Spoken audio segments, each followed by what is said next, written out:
जी साथियों नमस्कार। Bank internal promotion exam important question और रिकॉल्ड क्वेश्चन सीरीज के अंतर्गत क्लास नंबर 7 के जरिए कुछ इम्पोर्टेंट क्वेश्चन को पर हम लोग डिस्कशन करते हैं। So let us start. First जो क्वेश्चन है मैक्सिमम डिपॉजिट, मैक्सिमम नंबर, ध्यान रखिएगा ये पूछ रहा है number deposit in Sukanya Samriddhi योजना इन अ फाइनेंशियल ईयर। तो सुकन्या समृद्धि योजना में मैक्सिमम नंबर ऑफ डिपॉजिट कितना कर सकते हैं, मतलब कितनी बार उसमें अकाउंट पैसा कर जमा कर सकते हैं। फ्रेंड्स जो सुकन्या समृद्धि योजना होता है SSY जो होता है इसमें जो मिनिमम जो डिपॉजिट होते हैं वो 250 रुपये होते हैं इसमें, और मैक्सिमम जो होते हैं वो 1.5 लाख रुपया पर फाइनेंशियल ईयर होते हैं इसमें। ठीक है, बेसिकली जो इसका जो इन्वेस्टमेंट होता है वो उसमें जो रिबेट होता है 86 के तहत रिबेट ले सकते हैं, और इसका जो इंटरेस्ट अर्न होता है वो सेक्शन 10 के तहत टैक्स फ्री होता है इसमें। क्वेश्चन इसमें पूछ रहा है कि मैक्सिमम नंबर ऑफ डिपॉजिट, बिल्कुल सही है कि नंबर ऑफ डिपॉजिट का मैक्सिमम कुछ नहीं होता है। कस्टमर चाहे चाहे तो वो कितनी बार भी उसमें जमा कर सकता है, लेकिन जो जमा करेगा वो मिनिमम 250 रुपया होगा इसमें, और मैक्सिमम जो होगा एक फाइनेंशियल ईयर में 1.5 लाख रुपए तक का होगा।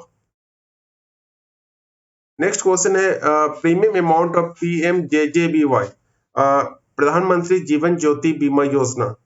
बिल्कुल जो सोशल सिक्योरिटी स्कीम्स जो अभी है उसमें तीन में से जो एक है PMJJBY, PMSBY और APY। इसमें बिल्कुल ब्रांचेस में आप लोग को भी बहुत सारे टारगेट मिलते होंगे इसमें, और हर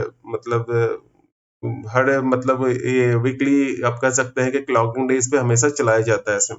इसमें क्वेश्चन पूछ रहे हैं प्रीमियम अमाउंट ऑफ PMJJBY। इसमें प्रीमियम JJBY का जो प्रीमियम अमाउंट है वो 436 रुपया अब कर दिया गया है इसमें। पहले ये जो था वो 330 रुपया था, लेकिन अभी 436 रुपया किया गया इसमें।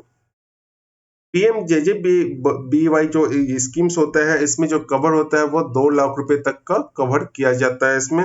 किस किस में? Death due to any reason, मतलब किसी भी तरह का कोई डेथ होता है तो उसमें 2 लाख रुपया उनके नॉमिनी को दिया जाता है इसमें। इसका जो एज ग्रुप होता है वो 18 से 50 ईयर का एज ग्रुप होता है इसमें। ठीक है, पहले ये 330 था जो कि अभी 436 रुपया इसमें। फ्रेंड इसी तरह एक स्कीम का है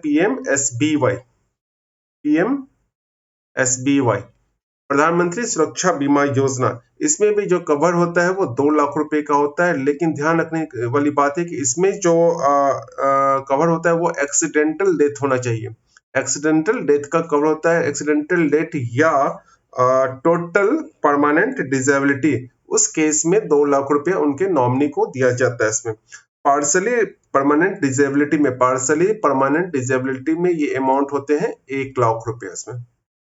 इसकी जो प्रीमियम अमाउंट होती है वो अभी जो है वो 20 रुपया प्रीमियम अमाउंट है। पहले ये 12 रुपया होती थी, अभी ये 20 रुपया है, और इसका जो एज ग्रुप है वो 18 से 70 का एज ग्रुप होता है। ये हम बात कर रहे थे PMSBY के इसमें, और ऊपर वाला जो है ये PMJJBY। नेक्स्ट क्वेश्चन है NPA प्रोविजन ऑफ स्टैंडर्ड, ठीक है, एसेट्स। स्टैंडर्ड एसेट्स में भी NPA का प्रोविजन होता है, बिल्कुल ध्यान रखिएगा इसमें। NPA provision of standard assets for direct advances, ठीक है, डायरेक्ट एडवांसेस टू एग्रीकल्चर, ठीक है, एंड SME मतलब स्मॉल एंड मीडियम एंटरप्राइजेस में NPA का प्रोविजन क्या होता है? वेरी सिंपल क्वेश्चन है इसमें। इसका जो होता है वो 0.25% होता है इसमें।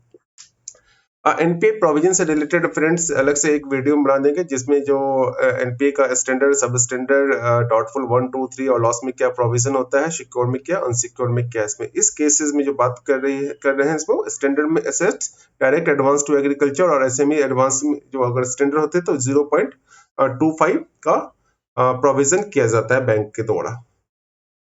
फ्रेंड्स एक स्टैंडर्ड में एक आता है commercial CRE, commercial real estate. इसका जो प्रोविजनिंग होता है वो 1% का होता है, और एक होता है CRE, commercial real estate residential housing sector, ठीक है, RHS रेसिडेंशियल हाउसिंग सेक्टर। इसका जो प्रोविजनिंग होता है वो 0.75% होता है इसमें।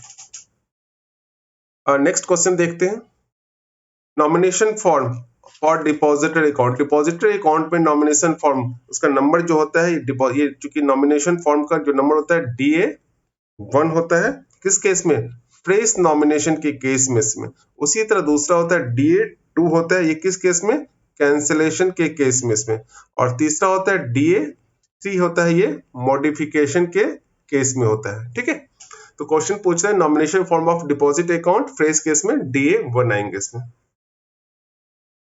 नेक्स्ट क्वेश्चन देखते हैं, FCNR डिपॉजिट। FCNR डिपॉजिट क्या होता है, ऑलरेडी पहले वाले वीडियो में हमने बताया था, ये foreign currency non resident deposit होता है।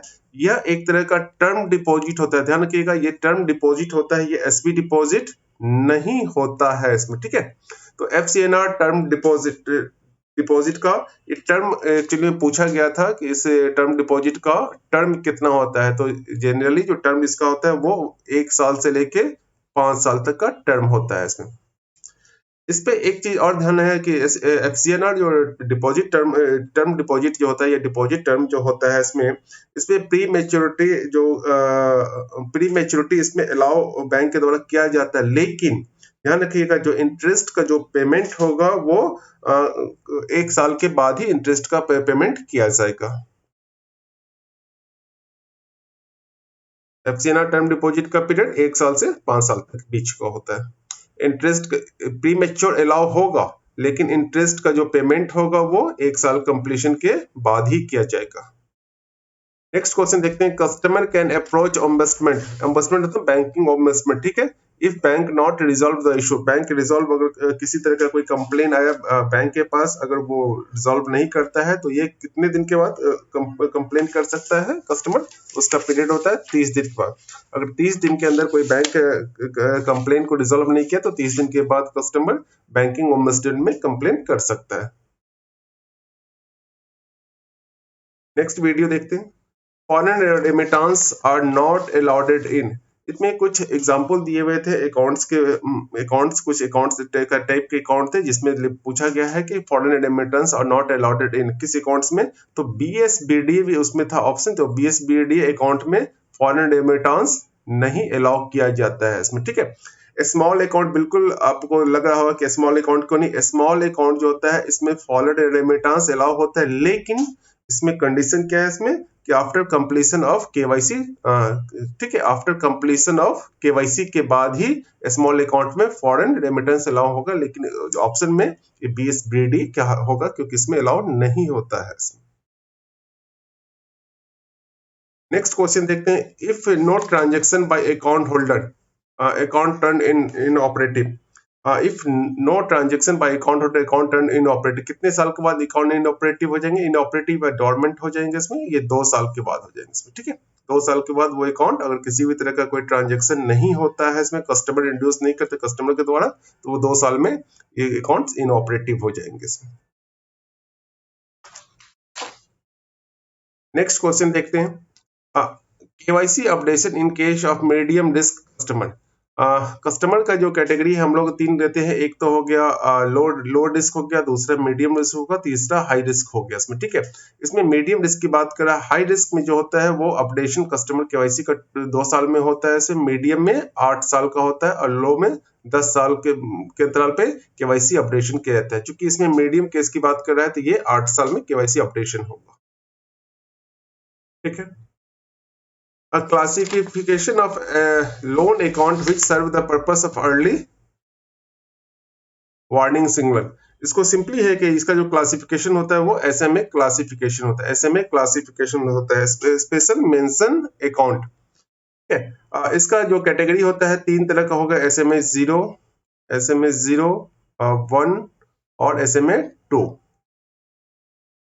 SMA 0 क्या हो गया, SMA 0 हो गया 0 से 30 डेज के बीच में जो होगा प्रिंसिपल और इंटरेस्ट पेमेंट ओवरड्यू बिटवीन 0 से 30 डेज हो गया। SMA 1 क्या हो गया, इसमें इंटरेस्ट प्रिंसिपल और interest payment overdue between 31st से लेकर 60 डे हो गया। और SMA 2 क्या हो गया, प्रिंसिपल और interest payment overdue between 61 to 90। इसके बाद अगर ये पेमेंट नहीं आता है इसमें तो ये अकाउंट चला जाएगा 90 डेज के बाद NPA में चला जाएगा इसमें। Okay friends, okay, thank you very much. Next video में जो इम्पोर्टेंट क्वेश्चन या रिकॉल्ड क्वेश्चन है इसके पार्ट को हम लोग कंटिन्यू करते हैं इसमें। अभी तक जिस कलीग्स ने इस चैनल को सब्सक्राइब नहीं किया है, रिक्वेस्ट है कि आप इसे सब्सक्राइब कर लीजिएगा और नोटिफिकेशन बेल को आप पुश कर दीजिएगा ताकि जो भी वीडियो अपलोड किया जाए वो टाइम पे आपको मिल जाए इसमें। Okay friends, thank you very much.